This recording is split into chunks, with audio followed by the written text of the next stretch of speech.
Hello and good evening, everybody. Welcome to our second lecture for week 3.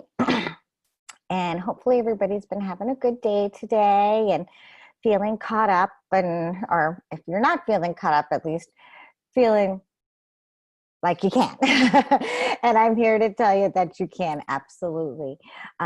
Tonight, we're going to take a look at our assignment for this week. And we're also going to watch another kind of inside agency look at how you design a package. And it's the same company that we watched the video from last week. So they're so good, and they provide such great insight into the package design process and their thinking and how they interact with clients and how they really try to take the message that their clients are trying to communicate and turn it into a design. So hopefully that they're fun to watch and give a little inspiration and really a little bit of insight as to why you're doing the steps that you're doing. You know, I'm just trying to kind of, again, show you that, you know, these aren't just steps for an assignment for class, but these are actually going to be steps that when you are working as a professional designer, you're going to be doing with your clients day in and day out. Even if it's not for a package design, but a logo or a brochure or a website or a t-shirt or whatever it may be, you're going to be going through a series of these similar steps. So hopefully you guys enjoy watching them. I enjoy watching them and think they're pretty cool.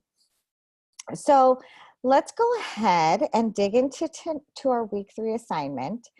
And there's 2 parts to the week 3. The first part is you want to finish out your final package design. So last week we worked on our die line and we just did our first draft of our design. And what you want to do for week 3 is take any of the feedback that you got from your grading and implement that into your design. I want to make a note right here. If you look at number 5, it says if you have not completed week 2's assignment yet, this part of the grade will be a 0. So what they're talking about is down here in the rubric, when it talks about one of the learning objectives, that the one where you are integrating your feedback, if you have not done that because you don't have any feedback from week 2, you may not get as many points. Okay. I know a couple of you had questions today about where to find your feedback, and I just wanted to show you, hold on, I have to go to like a student view here so that you can see it.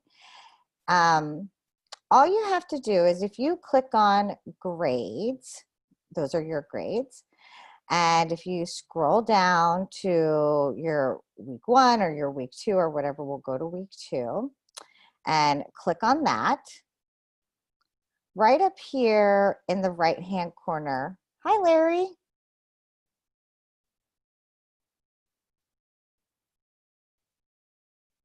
I'm going to finish this thought. Right up here in the right-hand corner, there is a link that says Show Rubric. And if you click on that, it shows you the grading rubric. And any feedback that you get for each of these sections will actually appear underneath here. So any feedback for the rough layout will appear underneath this section, and so on and so forth. So if you're looking to where you find your feedback, that's where you want it to look, is, again, click here on Show Rubric. Okay. How you doing, Larry? This week, not only are we behind in fish count, now the captain. Well, if you're talking, I can't hear you, but hello, thanks for joining tonight. I just started. Oh, hold on, I see you're sending out a chat. That's okay. I just started, so you're all good. I was just walking through where to find your feedback from week 2, because a couple of your classmates had questions about that. So let me go ahead and exit out of this really quick. Do you have any questions before we get started tonight?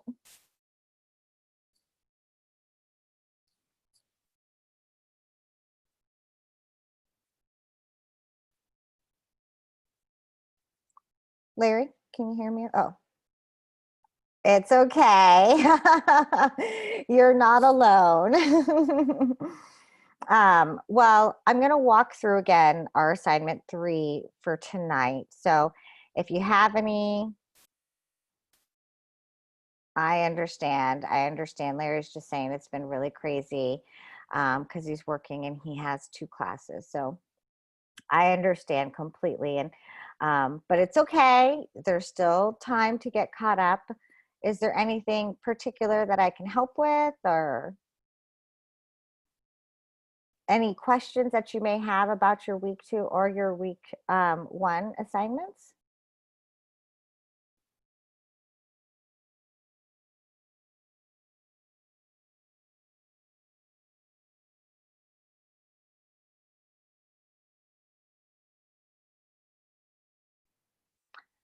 Well, if you think of any questions, feel free. Okay, you say, don't think so, just a matter of making it look good and move on to the next step. Yes, and I have no doubt that you can do it.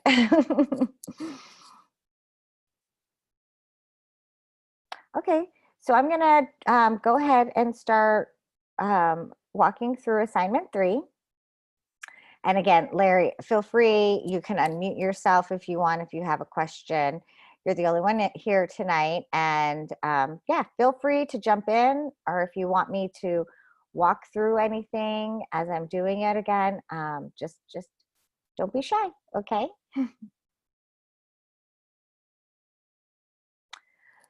So again, coming back to assignment 3, what we have is, again, our part 1.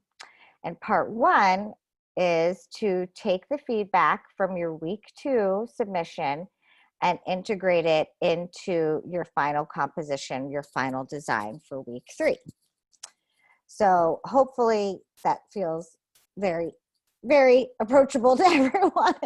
I always feel like week 3 is a good week here because you're not having to focus on too many new things and your brain doesn't got overloaded. So the second part of the assignment, though, is you're going to be creating a custom label. And the custom label is going to be what's going to be either on your wine bottle, on your hot sauce jar, or your perfume bottle.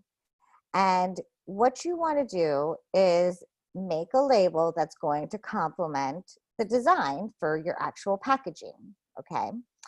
So the first step is we need to find our label. And there's the link right here at number 2 to the onlinelabels.com website. So all you have to do is click on this label. And what you're going to come up here to sheet labels. And this is just how I find the easiest to do it. If you come over to shop by use and click there, you get a whole list of everything. And we'll go ahead and we'll go into each one just because it's at the top.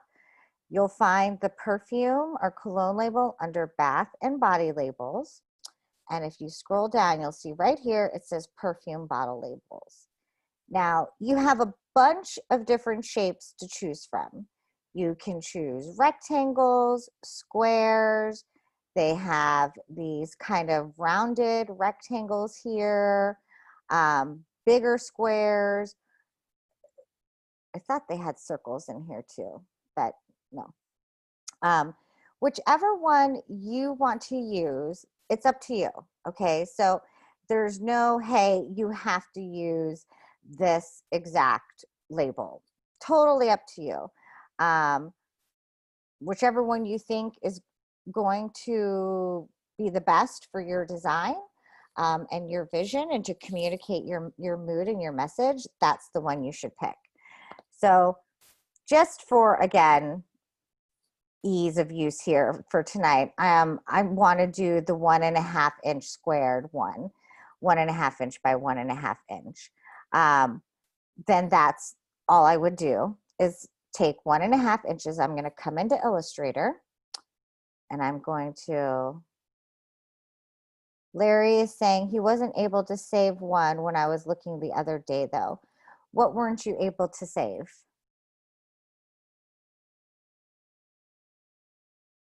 Oh, the label. So you're not actually going to save the label. You're going to create one in Illustrator.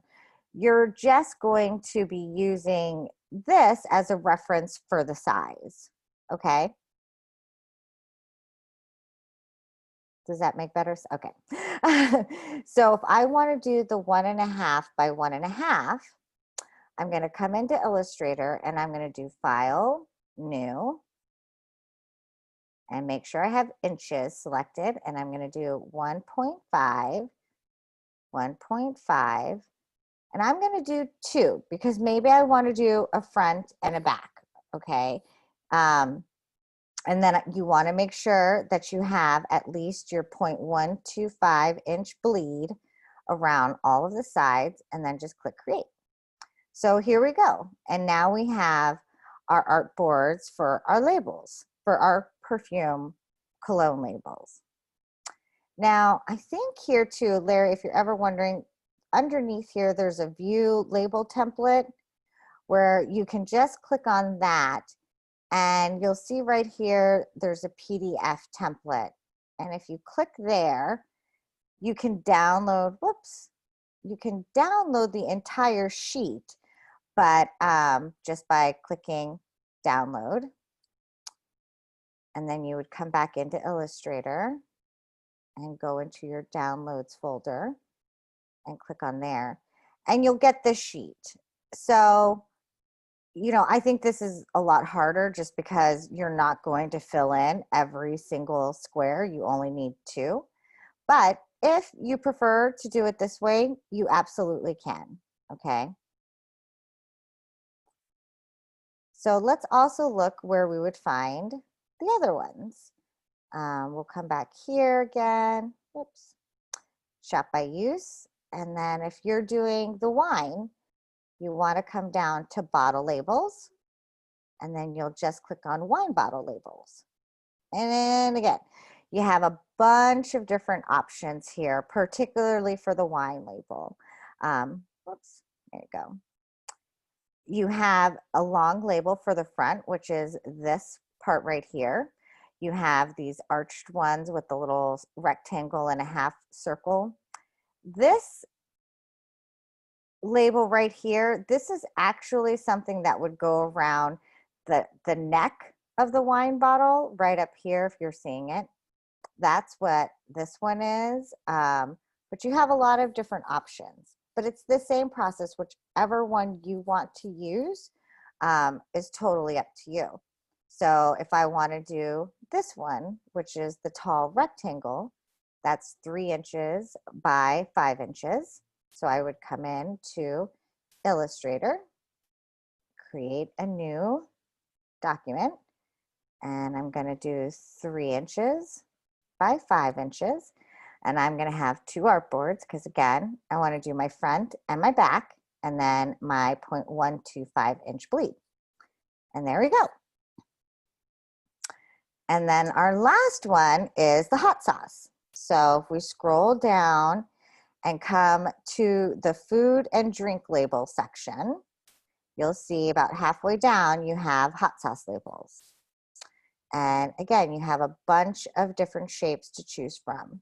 So there's no, again, right or wrong.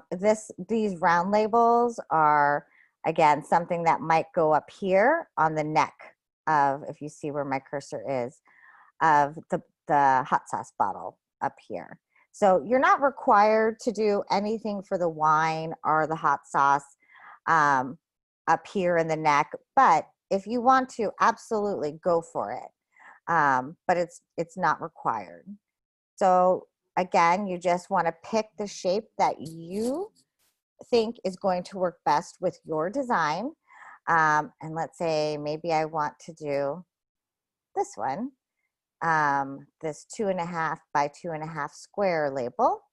And I'm going to do the same exact thing. Come into Illustrator, do File, New, and do 2.5 by 2.5 and hit Create.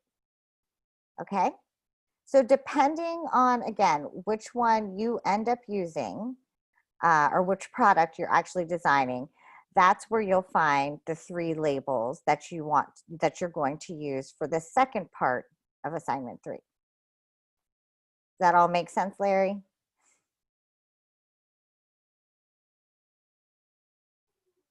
Cool. Okay, Larry says, yeah. Nice. So once you have your label all set up in Illustrator, I'm going to work just with the wine one, which I believe is this one. Since I've been working with that one, I'm just going to do Save As, and I'm going to go ahead and save this file. So how are you feeling about it all, Larry? Do you feel like this is a lot to do? Do you feel like the assignments are too hard? Or do you feel like, how are you feeling about the assignments?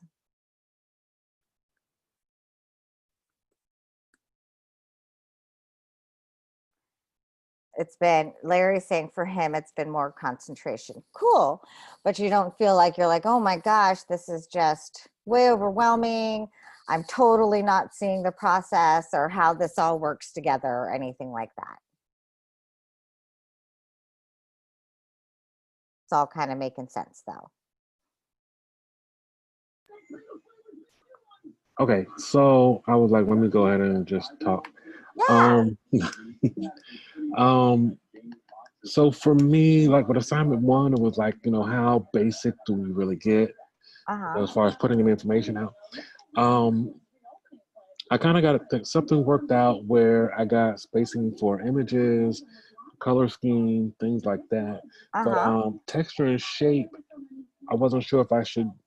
Are those mandatory that I have a texture and shape option for those or no? Yes, so you do need to include texture and shape. Now, which one did you decide to go with? Cologne. The cologne? Or perfume, yeah. Now, it may end up being something that you don't end up using on your design, but is there some kind, like some people that did the cologne included pictures of sand or something like, I think someone did sand, somebody did like waves because they were doing like a breezy kind of feel. So yes, you do need to include them, but they don't necessarily have to be part of your overall design. Do you want to share? We can get some ideas, or Let me see if I have it open. it's up to you. You don't have to. I don't want to put you on the spot. Well, I've been debating on what images I want to get. I mean, I got an idea of the look that I want to go with. But I've been debating on what images I want to use or put them out there. Yeah, it's not open. Let's see how quickly this runs together. But again, maybe it isn't going, it may not necessarily be something in your final design. Is it a pattern that evokes the mood that you're going to that you're trying to get across? Is it maybe a texture that's in one of the photos that you're thinking about that really hits home with the mood that you're trying to set? So again, it doesn't necessarily have to be the design elements that you're going to necessarily use, but again, you're just trying to set the mood. Right. Okay. Yeah. All right. That makes sense. Yeah. Okay. All right. So yeah, just kind of complete that a little bit, and kind of with setting the mood and stuff on it, I was kind of getting an idea where I want to go with 2. And then I was trying to download the files and forms and stuff for 3 and 4 and stuff. So kind of have everything download them, kind of boom, boom, boom, work. So nice. I mean, I know it can be tough. It's like you can sit here and you can look at photo after photo. You're a photographer, you're always like, maybe the next one's going to really be the one. Maybe the next one's going to be the one. Sometimes I still have that problem when I work on projects. Especially when I'm doing image searches. So at some point you got to just be like, nope, I'm running out of time. This is the one I got to do, Mhm. Um, Yeah. but try not to feel too stressed about it. Hmm. It's going to be great. All right. So part of that is just a matter of selecting a couple images, even if that's not what I'm going to work with. Well, yeah, Just to- because again, this isn't the mood for your package. You're not setting up a rough draft for your design. Do you know what I mean? That's Right. what your week 2 assignment is. This is just trying to present. So if you are presenting to a client, hey, this is the direction we think you guys want to go in terms of mood. We want to have stars and lights and bright colors because we want people to feel like whatever, you know what I Mhm. mean? And they'll say, yeah, we like that. We like that. But you're not showing them the design. You want the design to capture that mood, but this isn't necessarily, if you put a What it's going to picture, look like. yeah, if you put a picture on your mood board, you don't have to have that, excuse me, you don't have to have that picture in your design. All right. Yeah, that helps. I can understand that. Okay. So I don't know if you were able to watch, like I can show you, I haven't like finished all of my week 2, didn't build it out, but my mood board for week 1 for this one. Mhm. Um, so here's my mood board. Now, yes, I am using these fonts and these colors, but this is my mood board. I was just trying to show kind of an antique, vintage, everyone, families around a farmhouse table kind of feel. And that's where I drew the inspiration from the colors. For the Mhm. colors was the woods, the antique books, Right. but I actually don't have, and again, I didn't fully design out this one, but I'm not using any of those images here on my actual packaging. I played around with this one, but on, just as an idea. So it's not, again, necessarily, this isn't, I'm not going to take this picture and Yeah. plop it into the design. You can Right. if you want. Right. There's nothing wrong with it, if you wanted to, but In a lot of ways, it's the overall mood for the entire yeah, but not so much specifically for the packaging or for the label. That's what, to me, that's what it kind of looks like and feels like. So yeah, like you can use parts of these for your magazine ads or your TV ads and stuff like that, and yeah. that helps to keep everything cohesive. Yep, absolutely, absolutely, So okay, all right, absolutely. because what I have is I got two font. I got like 8 fonts that I'm trying to sort down to two or three fonts that I want to use. But my Mm-hmm. color palette was kind of the same, where I wanted more of a ocean, water, kind of a color scheme. Mm-hmm. Mm-hmm. And so, I went in and went through the color palette color picker thing. I'm Mm-hmm. trying to think of which one but it's the one with the little diagram and stuff, and it does different for analogous, Mm-hmm. Mm-hmm. monochrome, and different things and stuff. So I went around and played with those shapes and textures. I was really kind of struggling with what I wanted to use. I was thinking, what kind of shapes would be presented versus what shapes out of things would be processed and stuff. So uh, Yeah. this one here kind of helps. I mean, I think I look at that as images where you got your shapes and textures from, but Mm-hmm. I don't know. Shapes and textures is the kind of hardest one for me to kind of figure out what I want to use. Sure. So you're thinking of like a water thing. Hmm. So, it could be an image of foam. You know how when a wave comes up onto the shore and when Right. it's coming back, it does all the white foam. Hmm. That's a texture. Right. Okay. It could be, you know, a water drop shape, like, like a teardrop or something like Mhm. that. It could be lines, like let's say that you want to do something like, you know, something that has lines like that on it, and maybe that's not that that's gonna be it, but I'm just trying to draw something, Yeah, you no, know, I it understand what could you're saying. it could be some type of abstract wave shape that maybe you will explore, but the ultimate thing that you're trying to do is just show movement or something. So, it could be some kind of that.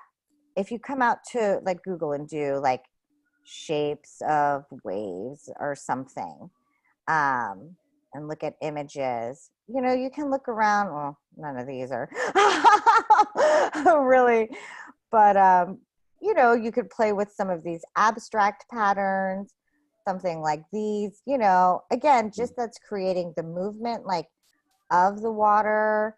Right. Yeah. And if you don't feel like there's anything, it doesn't have to be the biggest section. Do you know what I mean? Maybe it's just one or two things, and that's totally fine. If you aren't going to rely on a lot of shapes and textures to get across your mood, that's okay. I see. Okay. Yeah. Are you sure? Yeah. Yeah. I mean, it's something that represents shapes and textures. It doesn't necessarily have to be the shape and texture. Yeah, absolutely. And that's where I was kind of Like trying if, to be too literal with it. yeah, like if I wanted to take this book and just do like bookbinding and put that up here in the shapes and textures, I could do that. Again, whether that ends up being something that makes it into my design, maybe it does, maybe it doesn't, you know? Mhm. Okay. um, I I think feel that's like pretty you much. still don't believe it 100% No, yet. no. What really was is I was like looking at and thinking of what I can use and images where I can get and stuff and how Okay. easier it makes it to be able to put it together. Okay, cool. Hmm. Yeah. Okay. You're feeling okay though? Yeah. Promise? Swear? That's, yeah, like swear you feel okay? Yeah. I'm okay. I got it. Yeah. Okay, Definitely. cool. Hmm. And again, if you want to bring it up and we can go through it together, if you want to do it at the end of class, we absolutely can. If you want to do it now, we can. Totally up to you. If you want to brainstorm some ideas. Um, probably probably tomorrow. I'm kind of in the middle of trying to work on 3 different things at the same time. That's okay. That's And okay. so I need Yeah. to organize and stuff a little bit better. Not a problem. What time would be a good time tomorrow? Anytime in the evening always works well. Oh yeah, because that's after you're out of work. Yep. And you're Eastern. Yep. I'm the same time zone as you. So if you find a Um, time tomorrow or Friday or Saturday that will work well, just shoot me an email and say, hey, can we hop on Zoom at this time? okay. Yeah. All right, I could definitely do that. Okay. All right. Anytime. Thank you. You're welcome. Okay. I'm going to go ahead and go back to our assignment. So we have our label, and which, we decided on the shape. We've gone ahead and created our document in Illustrator. So there's going to be one other step. So just like with our packaging, there's required information. For our label, there's required information as well. So if you are doing the hot sauce, you're going to have to put a food label on there. So you have the link right here. And once you click in, I'm trying to find it here. Oops, where is it? Oh, the labeling guide. Sorry. You're going to want to go ahead and, sorry, download the labeling guide. Now, this gets a little bit tricky because you're like, all right, well, what am I supposed to do with all of this? And you don't have to read all of this. We're actually just trying to find the actual label that we need, okay? So hold on, I'm just gonna scroll through here. Whoops. And you'll see, you know, they have kind of some mock-up ones in here that you can grab and use them. Now, they're not going to actually fit, obviously, your hot sauce because we don't know it. But let's say we want to just go ahead and grab this one. It doesn't have to have the information. You guys are not in the business of creating nutritional labels. If you find yourself at any time when you're working with a client and you're doing something like food, perfume, or alcohol, that's something that they have to provide you. It's not our jobs to actually go out and find out all of this nutritional information. But what you can do is just take a screenshot of this nutritional label and just bring it into, copy and paste it in here. Again, you don't have to make sure that these values are right. This is something that, excuse me, excuse me. This is something that your client should always be providing you. Again, we as designers are not experts on the calories and knowing all of that. That's not part of our job. So make sure that if you are going to be, you know, using any of these, that if you are going to be designing anything like this down the road, that just make sure you get your label from your client. So for our case here, you can just scroll through, find one that will work well, like maybe this small one right here. Open up your preview and then just do file, take screenshot from selection. And when you get your crosshairs, you're just gonna click and hold, and there you go. And then you can just select it by doing Command A, and then we're gonna do Command C, and then we'll come in and Command V to paste it in and make it smaller. Now you might have to crop this a little bit because it has this shadow. And if you're gonna put a colored background on here, clearly, let's just do this, you don't wanna have it look like this. So all you have to do is click on this image, and then up here in your toolbar, you'll see a little button that says crop image. Now, if you don't have that in your toolbar, that's okay. Just come up here to Object, Crop Image. And then you're gonna get these little crosshairs, and you can just come in and you click and hold and you drag them in like this. Okay. Now, I'm kind of getting right on, once you're done, hit apply.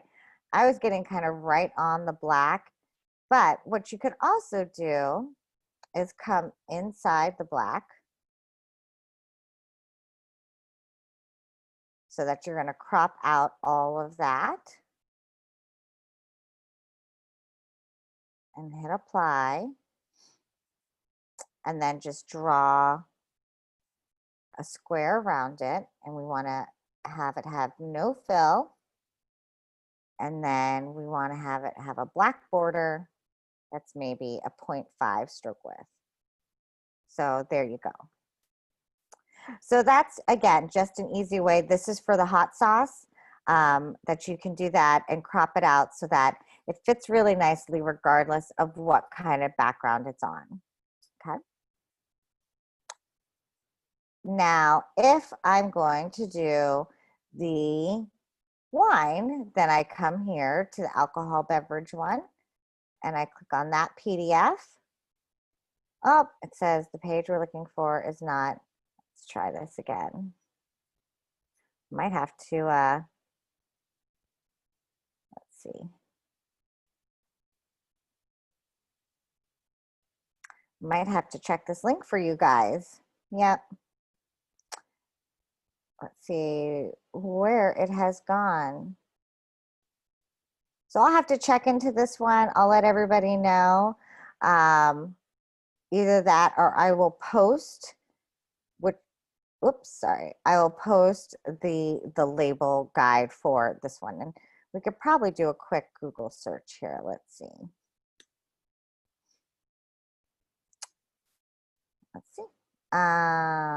Okay.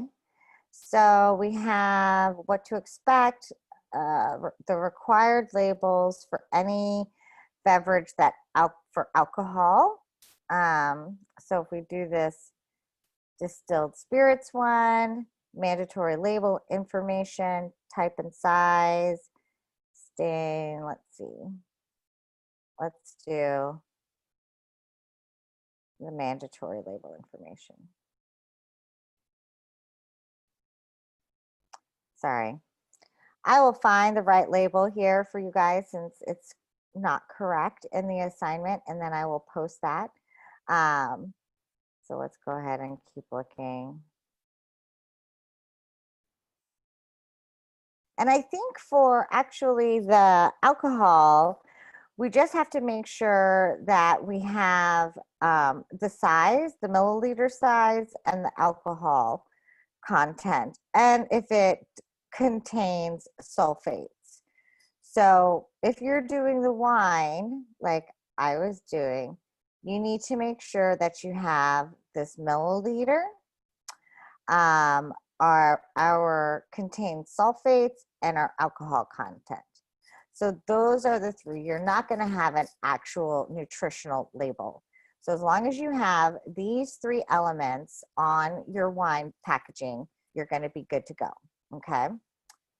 For, the perfume, we're just going to look at all of them.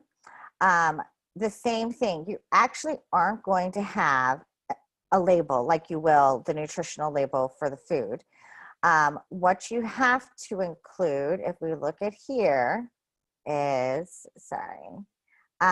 you need to have an identity statement, okay, which includes the nature and use of the product. So that's already in your name. That's what it is. You need to have the quantity, and you need to have the 740 warning, which is right here. Warning, the safety of this product has not been determined. Okay.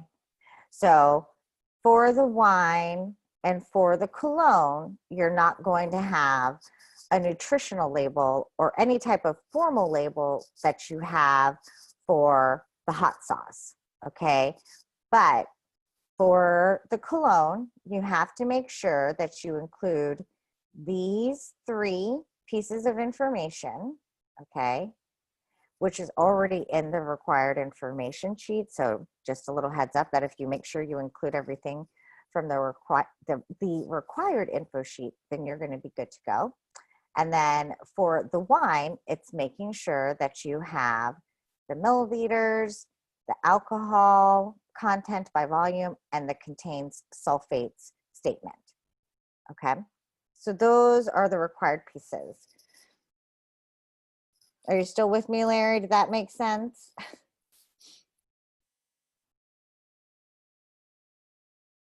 Okay, cool. Now, once you actually have all of the required information, all you're going to do is, yes, Larry is asking if we need to color the logo. You do. So that either some of you guys started it last week, and then whatever you end up doing for your design, however it works in, you can finish it up this week. So now you don't have to necessarily color it per se. And this is kind of what I was hitting on last week, was like for this one, okay, maybe I want it to just be blue, okay? I can go in here and I can take out these white pieces. So again, you can be a little creative here. And I don't want people to think that you have to color every single itty bitty thing.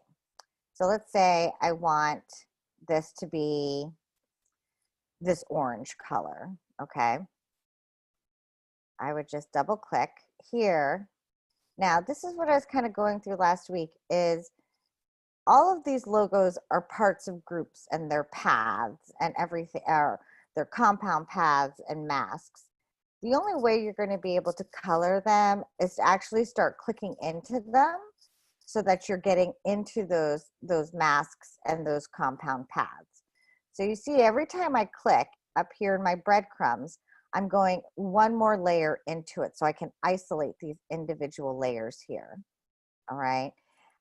Once I get to that area, I can pick a color, and you see that whole thing goes like that, changes the color. I can now select all of these elements. I can make them all green. I can basically, whoops, make this whole logo green if I want to. So again, my point is that you don't have to actually, I mean, this doesn't look good. You don't have to actually color in every single piece. It can still be an outline, okay? Does that help, Larry? I did want to show, I know somebody did have a question. That's how this works for the wine, okay? Now, if I come back out here, I don't think I can do it, yeah. Like, I'm just gonna keep mine the black and the white. There we go. Okay. You can, and I could change this color too as well. So that's how it works for the Chateau Vineyards logo. Now, if you are working on one of the other ones, let me go into our week 2, or was it in our week 1? And let's go ahead and look at the hot sauce logo. This one can be a little bit challenging because it has a lot of different parts to it. So clicking in may not always work. So if I open this Wild Bill's logo, black and white, and if you guys saw too, in the hot sauce, you actually have an Illustrator file that contains your nutritional label that you want to include, okay? So if I have this logo open and I'm trying to color it, it's a little bit different because, again, this is a compound path. So this is all one whole color. I can't separate out these individual pieces when it comes to the actual hot sauce, okay? Some of the eyes I can, and some of these elements and the name and down here. So you might be like, all right, well, what am I supposed to do? Well, you can do a couple things. You can just color in these background areas here. And what I would do is I would create a new layer and I would drag it under the logo layer. And you can just use something like your paintbrush tool and just paint away. The great thing about Illustrator is when you do stuff like painting, although it'll look squiggly, it actually like smooths itself out. Okay, so you can color in those types of areas. If you don't want to use your paintbrush, you can use your pen tool and just create the shapes here. Larry's saying the highlights are accent spots. Absolutely. Yes, Larry.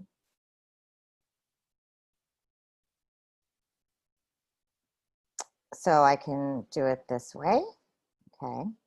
Just by tracing the shapes that I would want to color in. And then maybe I'm keeping, the rest of it, my purple or my Oops, that's why I have an orange outline and I don't want an orange outline. Keeping the actual line itself black. Now, if you don't want this to be black and you want to do something else, like make this more color, first I'm going to say, be careful. This is not ultimately a logo project, okay? This is a packaging design project. So don't get too pulled into redesigning and coloring in the logo to the point where you've just spent 4 hours and you haven't even finished the package design. So that's, again, kind of my advice is just remember, this is not about the logo, this is about the package. So don't create a ton more work for yourself if it's not 100%, you know, you want to, again, focus on the design of the package, not spend a ton of time on the actual logo. But I will show you for the hot sauce, if you want to play around with this top part that is the compound path, you just click on it to select it, and you can do edit, copy. And then you could actually go into Photoshop if you wanted to. And you could cut it up in Photoshop. I just do create new. Sorry, my computer's going a little slow. And I'm going to create that. And then I'm going to paste this in here. Okay, this is actually kind of small. I think I need to have a bigger one. So let's look at inches and do maybe 6 by 6. And then we're going to just scale this up. So you could bring this into Photoshop and use things like your marquee. You can't use your marquee selector, but you could actually cut this up here if I wanted to into these other little elements using, I'm just going to try and get his head.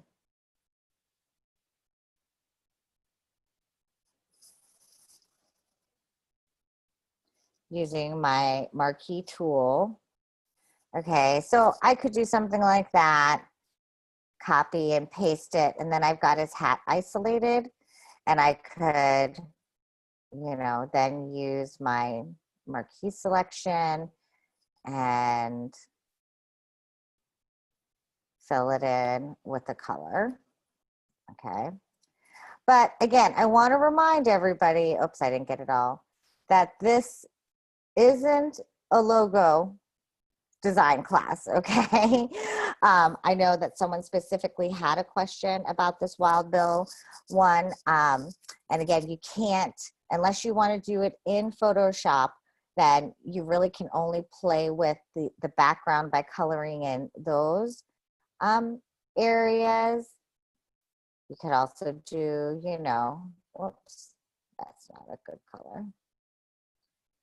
We wanted to make him, you know, pink or something like that. We could color in that area if we wanted to. So that's what you could do with the hot sauce one. Let's go and look at the Cool Breeze. And I think this is all one piece. So there's not a whole lot of breaking up that you can do with the perfume cologne logo. So if we open that one up, you really only have this icon up here, this symbol that you could play around with and change the color. You can change the color of the lettering, and then you could also change the color of the tagline down here as well. So again, you don't have a ton of things that you can change on this one except those 3 elements. Now, I think if we go into this, yeah, you can break this logo into 2 separate pieces, okay, if that's something that you like. You could do something where, you know, maybe this is one color like this. And then we can play with maybe this inside swoosh. Again, I'm just kind of picking colors here where we could color this. Larry's saying, can you change the font or no because of the logo? No, so you can't change the font. This actual part here, the Cool Breeze and the designer quality fragrances, this is part of the logo. So you can't really change it. If you're dead set on it, go for it. I mean, I won't say no, but again, just trying to remind everybody that this is a packaging design class, not necessarily a logo design class. So, I mean, I could see where this right here, the designer quality fragrances, would clash with a lot of people's moods for this. So if you want to change that part, I would say go ahead, but I would be careful. I wouldn't change the Cool Breeze part. But yeah, if you wanted to color something, again, within this triangle, Larry, and these swooshes, you absolutely can do that kind of stuff too. Does that help? Cool. So I wanted to, again, make sure that we at least touched on that part because I know there were a couple of questions. So what do we do when it comes to, again, our label design? You want it to be something that is going to complement the actual design itself. Now, if you look at our discussion post this week, I've been posting samples, like little examples of other packaging. And I just wanted to show, again, the idea of, you can see here, hold on, I think the wine ones are better. Here's the package, and you see the design, and you see how they took the design of the package and they now put it into the label. So this pattern here that's on the outside of the box, they've moved it into the label, and the same with like this one here. Here's the box that the wine comes in, and here's the label that's on the actual wine bottle itself. And you can see it has the same patterns, it's using the same fonts, and all of the same design elements. And that's basically what you want to do for your labels. So I'm using this brown color, tan. Brown doesn't sound the best when I say, whoops. So I can come in here to my label, and again, maybe I don't want it to be, you know, a solid color. Maybe I want my label to be this pattern. And I can bring that in here, and maybe it's going to just be parts of the pattern. Maybe it's not going to be this whole thing here. Maybe it's going to just be like a sliver. But the point is, you want to make your label, hold on, my Zoom controls are in the way, they have to go hidden again. You want to make the label feel like the package, okay? So let's say maybe I do something like this.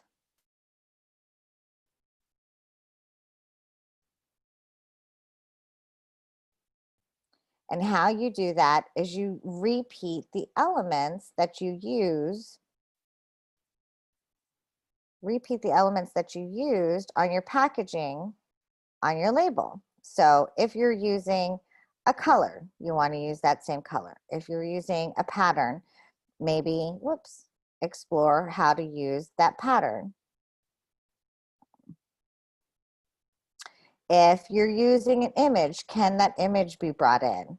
But this is all about making something cohesive, because when you think about it, you don't necessarily keep the package for everything you buy. So once you pull something out of the box, you no longer have that box. So what can you do to make sure that people are going to remember, oh yeah, that's the brand I like. So if I'm walking back through the grocery store in a week and I'm looking for that really great wine that I got that I loved, and I don't remember the name, oh, but wait, I remember the package. Yeah, that's the package. There it is.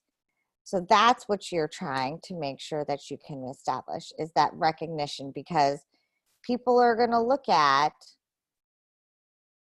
the actual bottle a lot longer than they're going to look at the packaging. So you want to be sure that, again, if they're coming back at a later time, they can identify that design from the package. So I'm going to bring that over. I'm going to bring my logo over. Now remember, for my wine, there is specific information that I was supposed to include. So I need to make sure that I include my milliliters. Okay. I'm going to make this, doesn't have to be too big.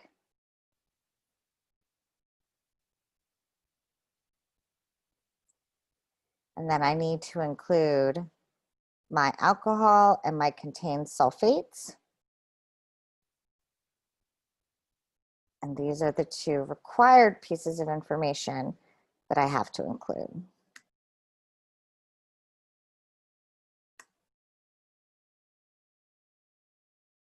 There you go. Now, what do I want to put on the back? You know, maybe I'm going to use this orange and bring the family story over as well. Okay.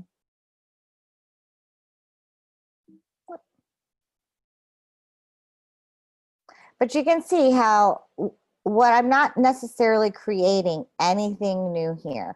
I'm not trying to reinvent everything that I've already designed. I'm just trying to find a way to shrink it down into a smaller area. Let's see. And make it look like one cohesive product. Okay. Let's do it like this. You know, if I wanted to include a picture, this might be a place where I could include a picture, but I don't have to. But you can see making the label is definitely not as intense as making the packaging. But if I look at here, here's my label, and I look at here, you know, hopefully somebody can find the cohesion in it. I could probably work on it a little. So there we go. And that's really all that we're focusing on this week, is creating a front and a back label. We're focusing on finishing out coloring the logo. We're focusing on integrating any of the feedback that you got from week 2 into this week 3 design. And that's all you have to do this week. Finish up your package, finish out your logo, and then create your labels. Doesn't sound horrible, right, Larry? Maybe?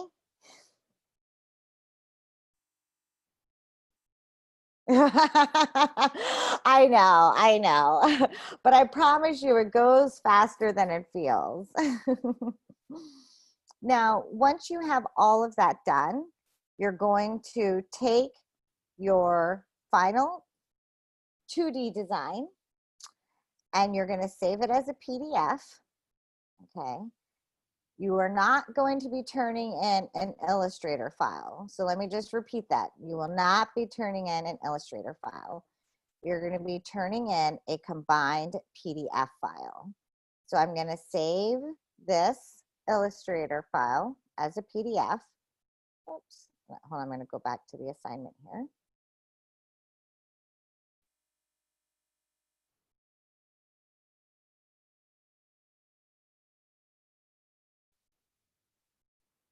And then I'm going to come to my label and I'm going to save this, save a copy.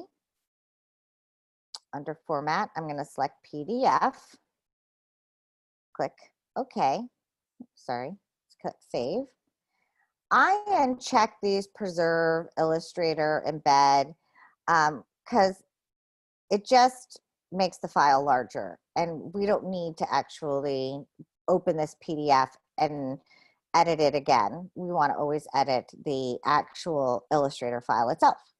So once I've saved both of these as a PDF, I'm going to open up Acrobat, and I'm going to do File, Create, and I'm going to do Combine Files into a single PDF. Add files. I'm going to go into my week 3.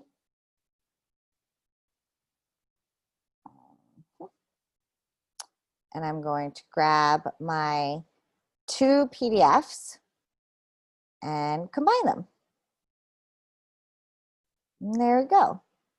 So I actually am going to take out this middle one because we don't need to include that in the design.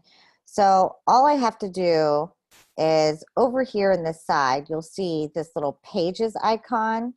If I just click that, it brings up my thumbnails, and I can actually click to highlight any of the pages in the PDF. So I'm going to click the second one, and then I'm going to hit the trash can and get rid of it. So then I end up with just 3 pages. I end up with my final 2D design, and then I end up with, oops,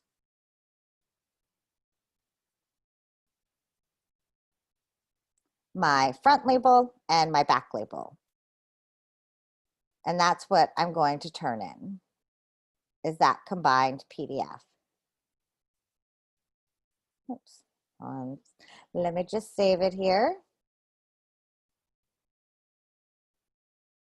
I'm going to save it as DES244, assignment 3, and my first name and my last name, and click save. And there we go. And that's our week 3 assignment. Do you have any questions, Larry?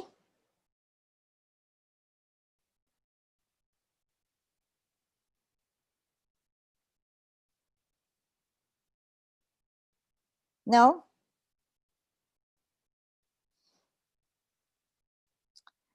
Okay, so as I mentioned at the beginning, okay, thanks. Larry says no questions.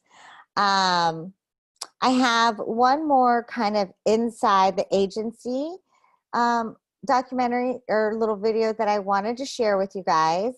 And this is the same design agency that we watched last week that did the chocolate coffee packaging. And this one is them doing a kombucha beverage package, but it's a little bit different. It's actually the owner, the director of the studio, kind of giving a talk and walking everybody through it in like a TED Talk kind of a format.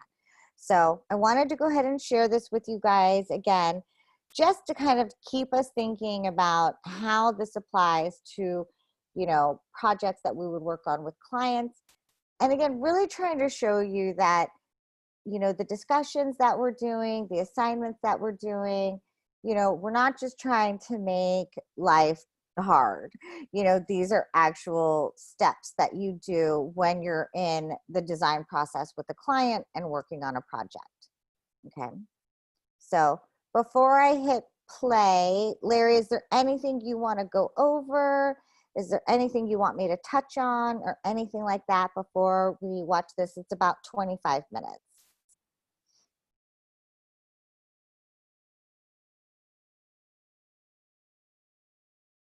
Okay. Well, if you want to meet up tomorrow, definitely tomorrow or Friday or Saturday or Sunday, just send me an email with the time that works well for you, and we'll go ahead and get it all set up. Okay? Okay, cool. All right, so I'm going to go ahead and press play.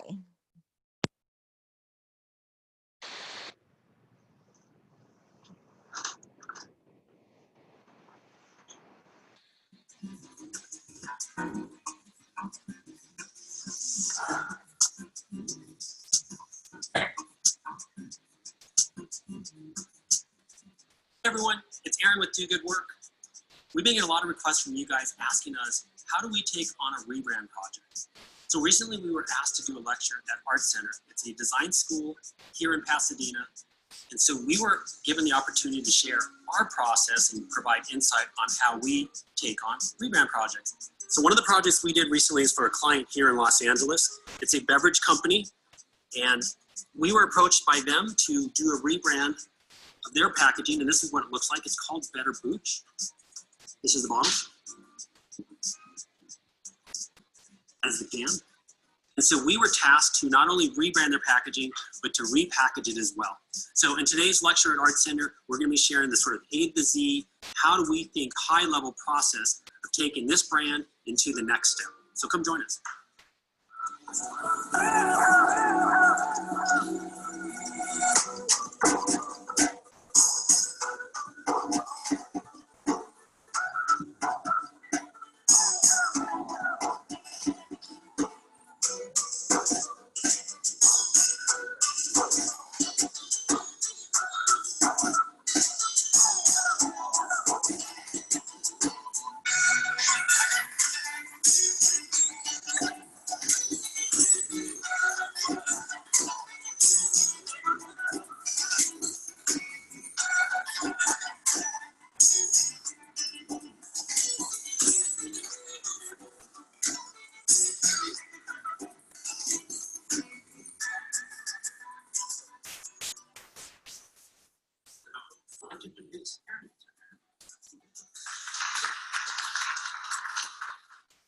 Thank you everyone for coming.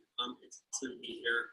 So we are a team of 8 designers and strategists, and we do a lot of branding systems. And when I first started the business in my home office, it was primarily crafting sort of logos and websites, and it was really just a lot of pretty pictures. And so I didn't have any strategy behind what I was doing. It was just purely aesthetic. And so what I later realized is I was not serving my clients well. I was just providing them pretty pictures. Well, when they say that design without concept is just art, and that's kind of what I was giving them. It didn't really help them and sort of move that needle and connect with their consumers. So when I started to learn this and become more sophisticated with my approach to design, I think that's when the needle moved with the business. I started getting more sort of high value clients because I became more sophisticated and I was bringing more high value to what I was doing as a designer. There's a saying that says, people don't buy products, they buy feelings. People don't buy products, they buy feelings. Because oftentimes when you buy something, if you think about it, there's a utility side to the product that you are considering purchasing, but oftentimes you're going to lean to the product that has an emotional connection to you, something that is memorable, that's something that sparks an emotion. And that's something that we need to be very mindful of as we create something. There's 2 sides. There's a rational mind and there's an emotional mind. And this is sort of the sort of philosophy we take when we approach every design project. The rational mind is the logic, the statistics, the fact side of why someone would purchase something. It normally solves a problem. It's a utility side of it. On the other side, and I think this is where we lean more heavily on, and it's the emotional side. I see Marty Neumeier says that branding is a gut feeling.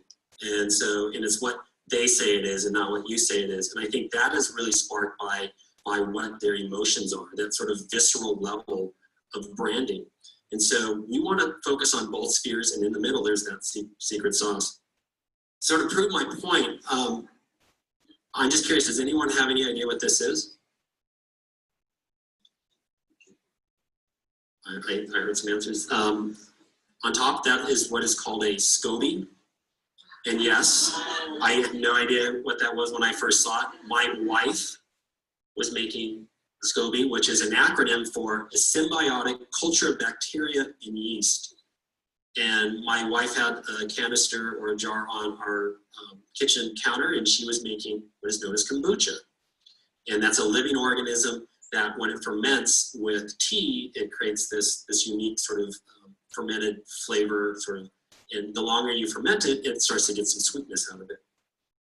So I bring this up because I think without considering the emotional side to branding and how consumers shop and their habits, you probably would be very ineffective in being able to sell a product like this to a consumer.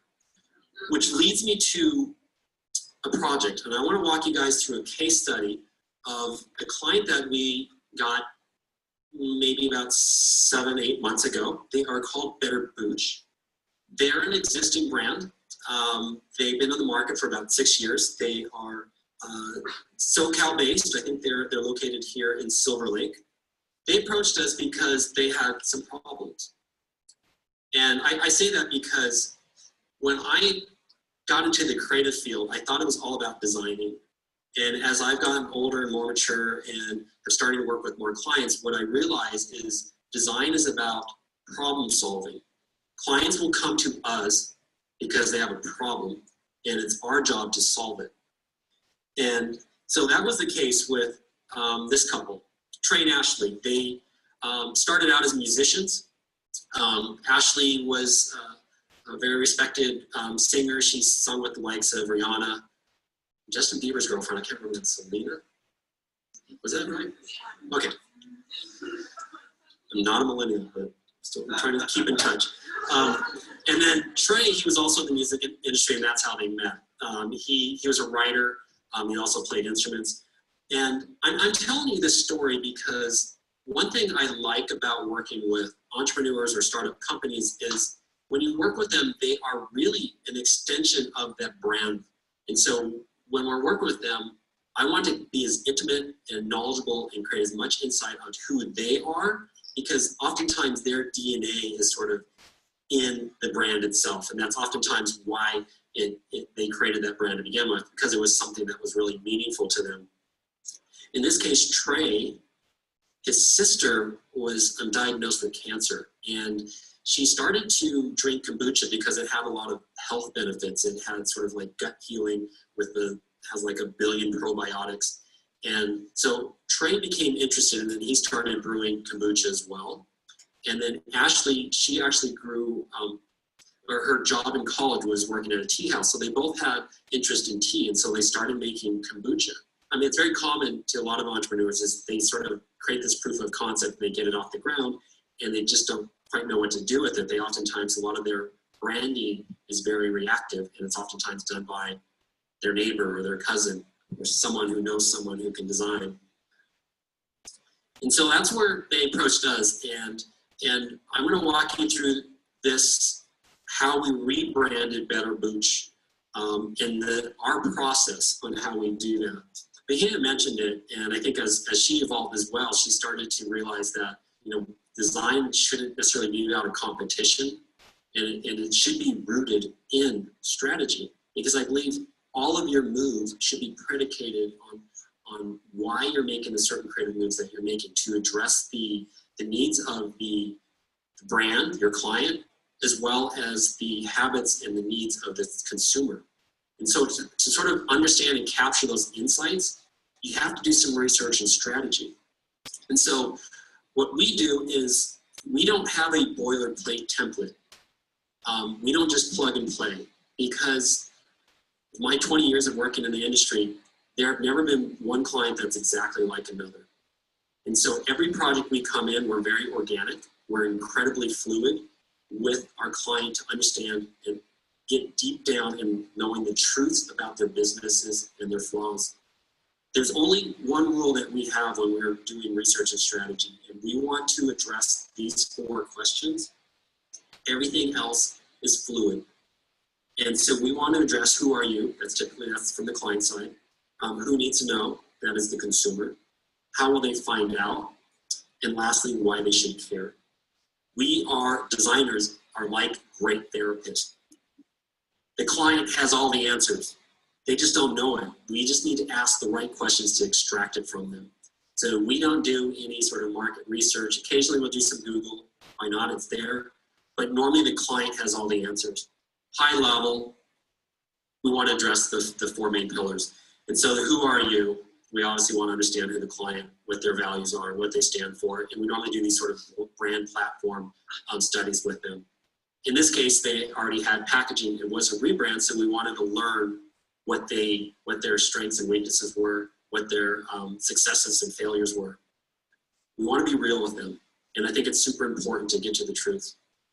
On the other side of the coin, and I think it's even more important, and we take a consumer-centric point of view when we do branding, because I believe it's what the consumers say the brand is. So we want to understand their habits and their needs and why they would consider this product. We like to do these sort of personas, which is really important. It's sort of the empathy aspect of trying to understand who the consumer is super important. As you start to mature as designers, as you start to mature as individuals, it's important to be curious and to constantly experience new things. Like I say travel, I say try as many different types of foods as possible. Challenge each other. And I think through that, you through life experiences, allows you to understand different facets of how other people think. How will they find out? I think it's really important because it really guides how we deliver the message to the consumer, how we want to speak and address the values, the emotional side of the brand, because it's very different from an e-commerce sort of experience, a digital versus something if you're pushing a shopping cart down a grocery store and you have this 5-foot sort of 2-second rule where you have to be able to capture their attention in a nanosecond. And lastly, we want to address the why should they care? That's the meaningful thing. It's like what makes you stand out? And so once we start to address these things, we normally do a few rounds with them and then we get them to sign off on the research and strategy deck. It really acts as our roadmap for everyone to move forward and make sure that we all sort of stay in our lanes and that we're all informed. And so when we are presenting throughout the process is that it keeps everyone on the same page and it doesn't allow anyone to sort of veer away just because they have some sort of shiny object syndrome. So there's a lot of things that we learned from this, and we learned a lot of things that were working well with their current packaging, a lot of things that they had some misses. Some of the key things is it's kombucha, but it's really difficult to find. In fact, the smallest type on there is how it's trying to identify with the product, what is inside the bottle, because consumers want to have expectations on what they're about to try. So it wasn't very clear. They were very sort of product forward, flavor forward, and so oftentimes they were kind of abstract, so you really didn't know what was inside the bottle. Some things that we did learn is that consumers love the product. Some of the things, some of the equitable things that they found is they love the sort of illustration style because I think it captured a certain whimsy. And if you look at the illustration closely, there's surfers, there's the Capitol Records building. So it's rooted in a lot of sort of its origin story. So we wanted to have these things and keep it in our back pocket as we get ready to create. Well, in the kombucha space, a lot of brands, they either do small batch, where they do the fermenting in these little 2-gallon jugs. And then a lot of other companies do like this much larger scale craft brewing. Trey and Ashley communicated to us that they found this sort of sweet spot where there's a smaller system that worked well for them that allowed them to capture the flavor profile. So somewhere in between. And so we coined this term called small craft. And so they wanted to be a premium kombucha. So we sort of identified them as a premium small craft kombucha company. We wanted to start to dive into the creative. And we want to start to scratch the surface. She provided this quote for us, and it's by Albert Einstein. It reads, "The definition of genius is taking something complex and making it simple." So understanding her sensibilities and the aesthetic that she finds it pleasing was really important. So oftentimes we will ask clients if they have a certain aesthetic that they like, we're just going to ask them and we want to see where they are. And so oftentimes Pinterest works really well. Sometimes our clients don't have a creative bone in their body, and that's okay. They just want us to come up with it. But it's interesting, or it's important for us if they do have a notion of where it wants to go. We want to ask that up front. I'm not saying that we're going to take it as gospel. We're going to poke holes in it, and we're going to challenge them if we don't think it fits with the brand.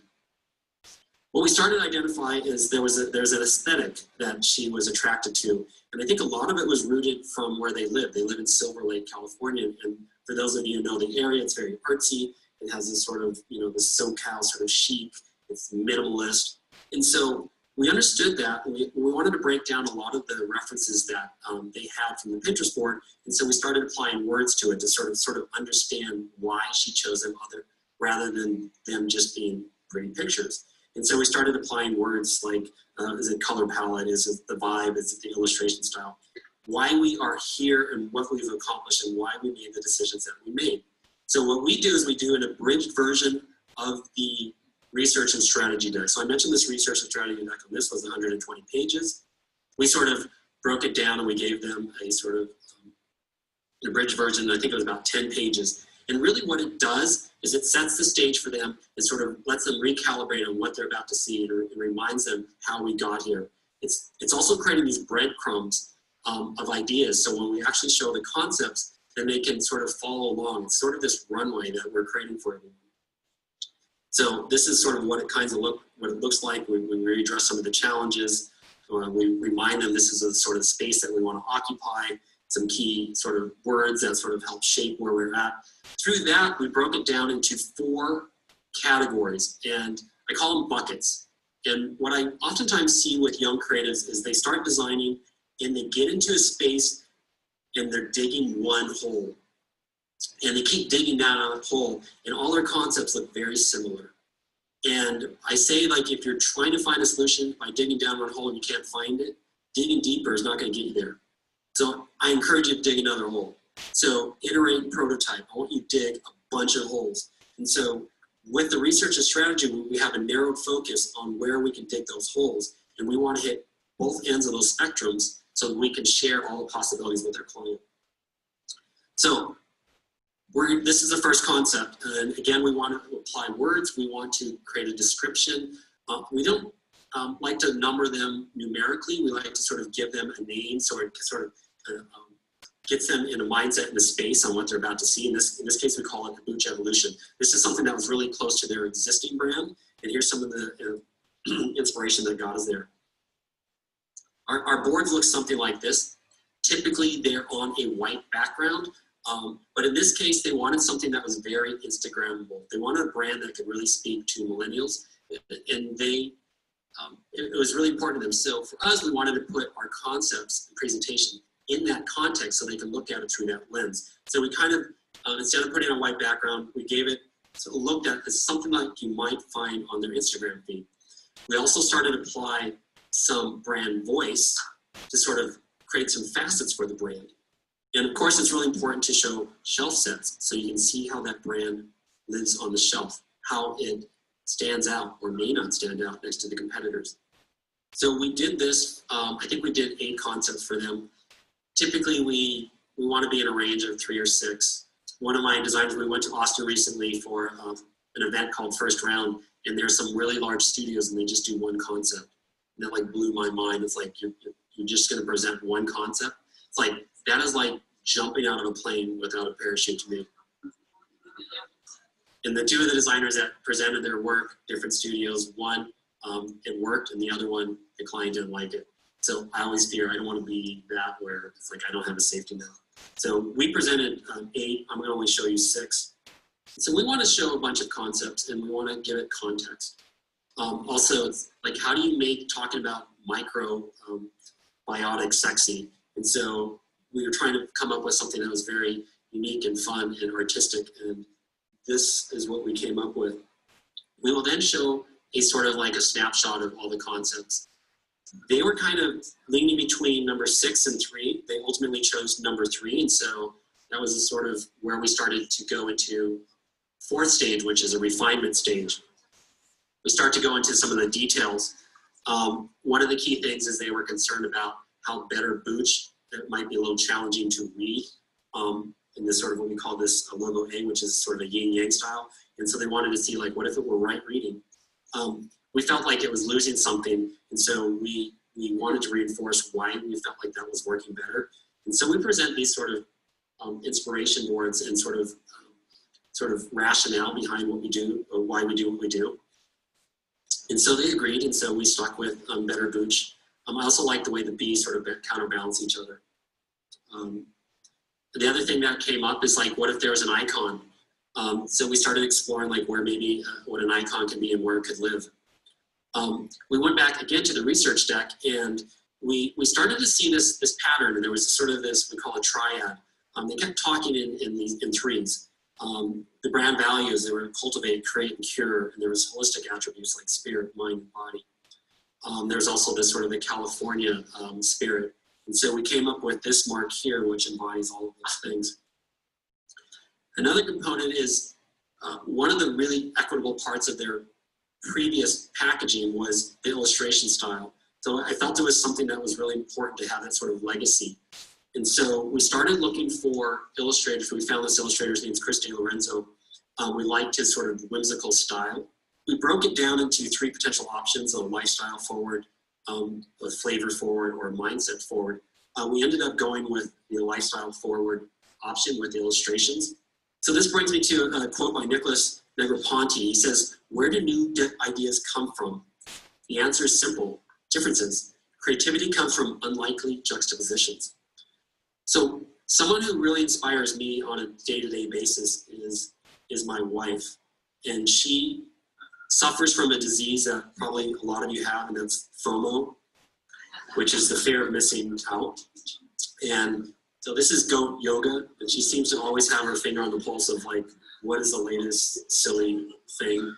And so this inspired me, and we presented concepts for them, and we came up with, this illustration.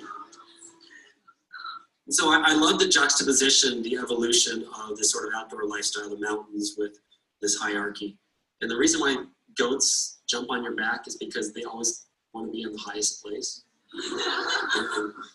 Another inspiration for us is because it's a Southern California company, we really wanted to embrace that. Is a big part of Los Angeles sort of DNA is this Chicano culture. And so we wanted to be inspired by this and do a contrast where we created sort of mixing the hard and the soft, and sort of the feminine with the masculine.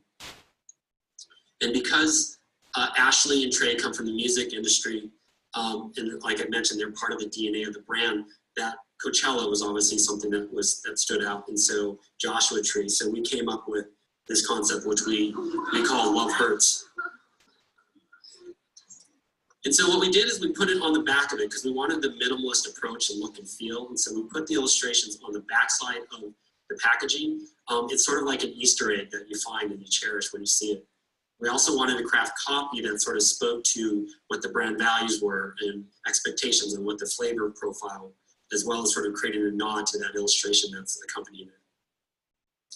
Once we sort of dial everything in, then we go into a production stage where we sort of flesh everything out and really start to apply it into marketing channels. And currently right now, we're just building their website. So they're doing cans, bottles. We wanted to make it a brand that people can relate to and feel comfortable. And it's sort of that's something familiar, so familiar with Southern California. A marketing van. And so they were just released the product a little less than a month ago at Expo West, which is the big natural food show in Anaheim. And the Die Line picked it up. They saw it, and they picked it up as one of the top 9 new brands at the show. So you gotta celebrate. You gotta celebrate wins. Super important.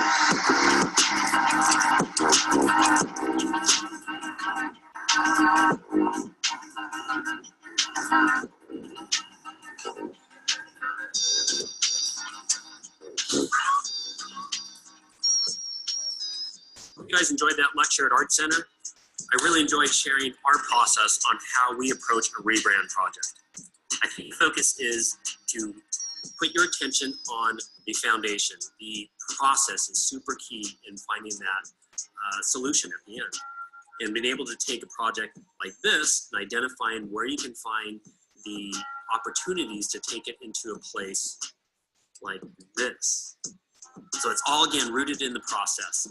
In future episodes, we're going to break down every level of our process and go a little more granular, a little more technical, so you guys can get more of the minutia on how we do it. So stay tuned for more episodes. As always, we want you guys to be part of our tribe, so hit the subscribe button. Okay, so hopefully you guys enjoyed that.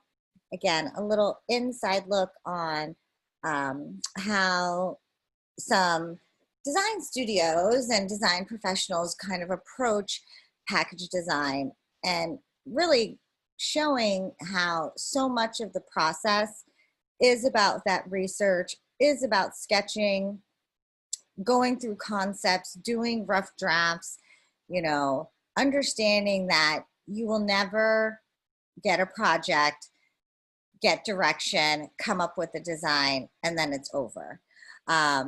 In the 20 years that I've been doing this, it has never happened that you get everything on the first go. So, you know, understanding everything that we are talking about in this class, about, you know, how to understand, to use color, typography, shapes, textures to communicate to a target audience.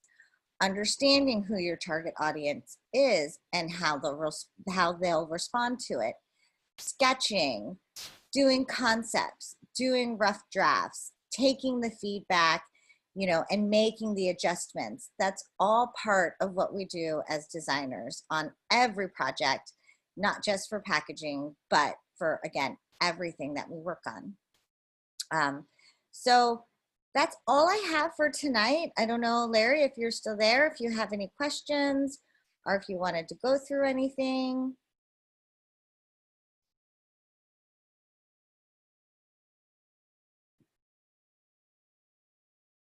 I'm going to go ahead and stop sharing my screen, give Larry a couple minutes to see if he has any, or a couple seconds to see if he has any questions.